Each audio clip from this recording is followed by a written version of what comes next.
नमिता जी new Jersey से। राधे राधे महाराज जी। राधे राधे महाराज जी, आपके चरणों में कोटि कोटि प्रणाम।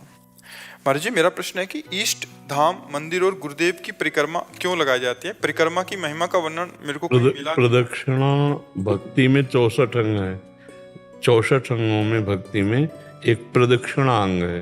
अपने गुरुदेव की प्रदक्षिणा, इष्ट की प्रदक्षिणा, इष्ट के धाम की प्रदक्षिणा, जैसे ब्रज 84 कोस की परिक्रमा है, बरसाने की परिक्रमा है, गिरिराज जी की परिक्रमा है, वृंदावन की परिक्रमा है, ऐसे बिहारी जी की 4 परिक्रमा है, राधा वल्लभ जी की 4 अपने गुरुदेव की कुटिया की 4 परिक्रमा। ये भक्ति का एक अंग है।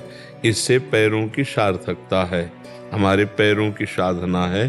भगवान के धाम की यात्रा करना, प्रदक्षिणा करना, ये हमारी भक्ति के 64 अंगों में एक अंग है प्रदक्षिणा। इसलिए किया ही जाता है, प्रदक्षिणा की जाती है। पूजा की पूर्णता प्रदक्षिणा से ही होती है। पूरी पूजा हो गई, 4 परिक्रमा ठाकुर की अपने साष्टांग दंडवत किए। ये हमारे भक्ति के 64 अंग हैं, तो उनमें एक एक अंग का अलग अलग व्याख्या, अलग अलग महत्व है। और पूरी संपूर्ण 64 अंग की भक्ति का मतलब है 64 कला प्रवीण श्री प्यारी जी को प्राप्त करना। हमारी प्रियाजू 64 कला प्रवीण है, तदपि भूरी। तो भक्ति सर्वांग रूप से की जाती है, तब वो प्रेममयी हो जाती है, प्रेममयी।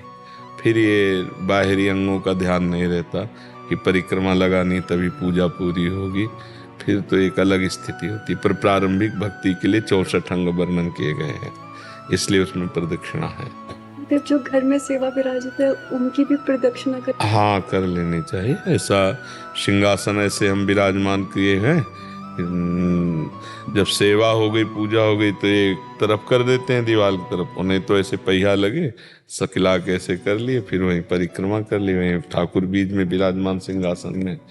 तो ना हो तो छोटी चौकी ऐसे विराजमान कर ले कि परिक्रमा करने को मिल जाए, और फिर प्रणाम कर ले, पूजा की पूर्णता हो जाती है।